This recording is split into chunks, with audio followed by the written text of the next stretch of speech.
Granny wakes up every morning before the sun rises.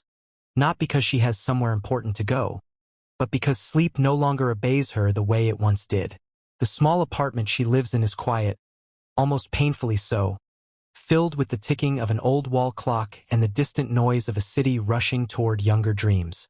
Her movements are slow, careful, as if every step must ask permission from her aging joints. She prepares her tea the same way every day, hands slightly trembling, eyes staring into nothing and everything at once. To the world outside, she is just another elderly woman passing time, invisible in plain sight. Her days follow a predictable rhythm. She sweeps the floor, waters the plants on her tiny balcony, and sits by the window watching people hurry past with purpose etched on their faces. No one looks up at her window. No one wonders what stories live behind those tired eyes. Occasionally, neighbors greet her politely, but their smiles are rushed, their voices soft with the kind of pity reserved for someone already written off by life. Granny notices it all, even when she pretends not to. She has learned that silence hurts less than expectation. But inside Granny's chest lives a heart that refuses to accept that narrative. When she returns home, she often sits alone in the living room, surrounded by faded photographs of a past no one asks about anymore. There is a picture of her as a young woman, standing confidently, eyes bright, posture proud. She sometimes traces that image with her fingers, wondering when the world stopped seeing that version of her. The dreams she once carried were not small, and they were never meant to expire. In quiet moments, when the television hums in the background and loneliness settles beside her like an unwanted companion, Granny hums softly to herself. The tune changes every time, but the emotion remains the same. Her voice, though aged, carries warmth and depth, shaped by years of laughter, heartbreak, and survival. She stops herself whenever she realizes she's humming too loudly, afraid someone might hear and laugh. After all, who expects talent from someone with wrinkled hands and slow steps? Society has trained her well. She has learned to shrink her dreams until they fit neatly into expectations. People tell her, gently but firmly, that she should just rest now. That excitement is for the young. That ambition looks silly on someone her age. She nods and smiles, playing her role perfectly, while something inside her quietly rebels. Age may have bent her spine, but it has not broken her spirit. Sometimes, late at night, she remembers the times she was told she was gifted, the applause that once filled her ears, the thrill of standing in front of others and feeling truly seen. Those memories are bittersweet, locked away like letters never sent. Life happened, responsibilities piled up. Dreams were postponed until they were forgotten by everyone except her. Still, they linger, restless, waiting for permission to breathe again. The world around Granny moves fast, worshipping youth and novelty, discarding anything that feels old or slow. Talent shows flash across her television screen, filled with energetic contestants chasing fame and validation. She watches quietly, eyes lingering longer than she'd like to admit. She tells herself it's just entertainment, but her heart beats differently during those moments. Somewhere deep inside, a voice whispers that it's not too late, that her story isn't over, that talent does not have an expiration date. Yet doubt follows her like a shadow. What if she embarrasses herself? What if the world laughs instead of listens? These fears keep her rooted in place, bound by years of being underestimated. Still, each day, as she hums a little longer or taps her fingers to an unheard rhythm, tiny cracks begin to form in the wall she's built around her dreams. Granny's life may look ordinary to those who pass her by, but beneath the surface lies a quiet storm of passion, regret, and hope. She is not just an old woman waiting for time to pass. She is a dreamer waiting to be seen again.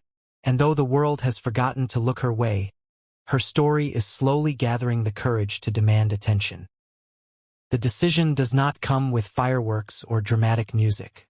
It comes quietly, one evening, as Granny sits alone watching another talent show finale on television. The audience cheers, judges smile, dreams are crowned under bright lights. For a long moment, she simply stares at the screen. Then her fingers tighten around the edge of her chair. Something inside her shifts, heavy and undeniable. She turns off the television. The room's suddenly silent. And in that silence she makes a choice she has avoided her entire life. She will audition. Not for fame, not for applause, but to finally answer the question that has haunted her for years. What if, when the news slips out, reactions are immediate and painful? Her family exchanges uneasy glances, offering smiles that don't quite reach their eyes. They tell her she's brave, but their voices carry concern instead of belief. Neighbors laugh softly, assuming it's a harmless joke or a passing whim. Some speak kindly, others patronizingly, reminding her of her age, her health, her limitations. Each doubt lands like a weight on her chest. Yet with every warning, her resolve grows stronger. The world has already decided what she cannot do. She refuses to agree. The audition day arrives wrapped in nervous energy. The venue buzzes with young performers stretching, rehearsing, and dreaming out loud.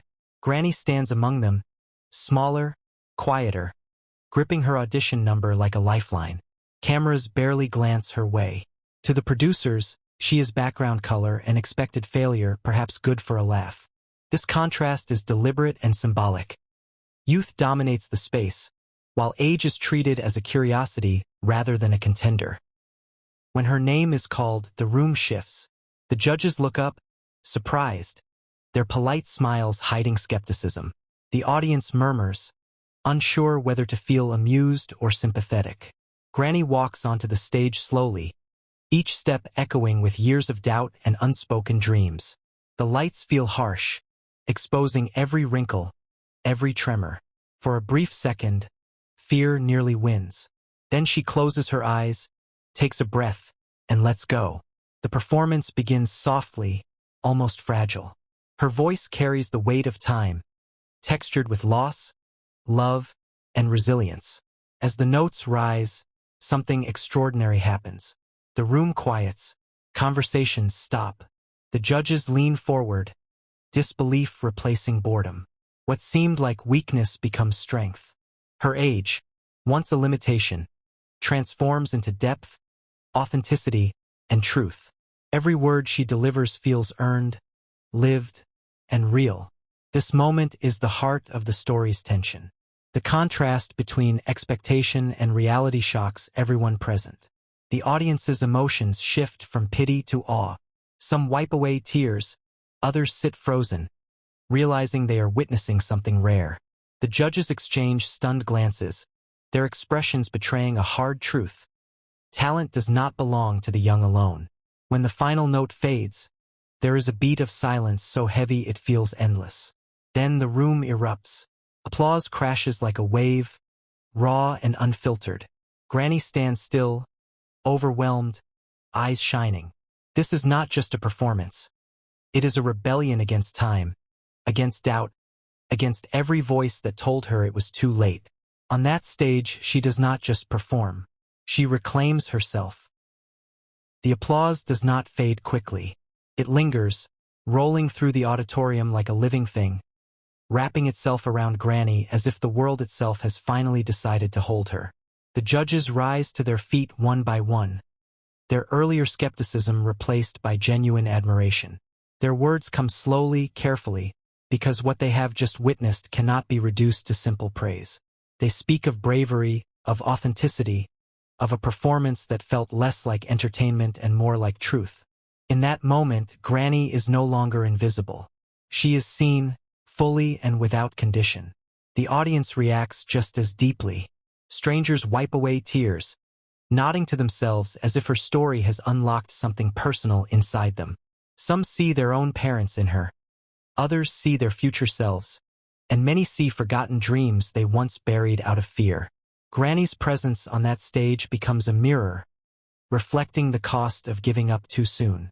Her age, once treated as a weakness, now stands as proof of endurance, resilience, and lived experience. She has not simply impressed them. She has awakened them. Public recognition follows swiftly. Clips of her performance spread beyond the walls of the theater, reaching homes filled with doubt and hearts in need of hope. Messages pour in from people who feel encouraged to try again, to speak up, to believe that their time has not passed.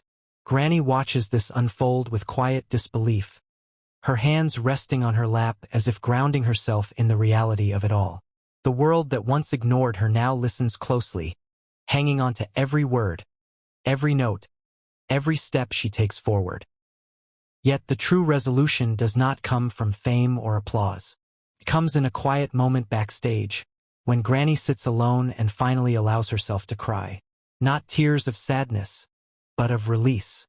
Years of self-denial, postponed dreams, and silent longing spill out all at once. She realizes that regardless of the outcome, she has already won. She faced the fear that kept her small and stepped into the light on her own terms. The judge's final decision, whatever it may be, feels secondary to the message she has delivered. Granny has rewritten the narrative not only for herself, but for everyone watching. She has proven that passion does not weaken with age, and that courage often arrives later in life, forged by experience rather than innocence. Her journey reminds us that dreams do not disappear. They wait patiently for us to be brave enough to return to them.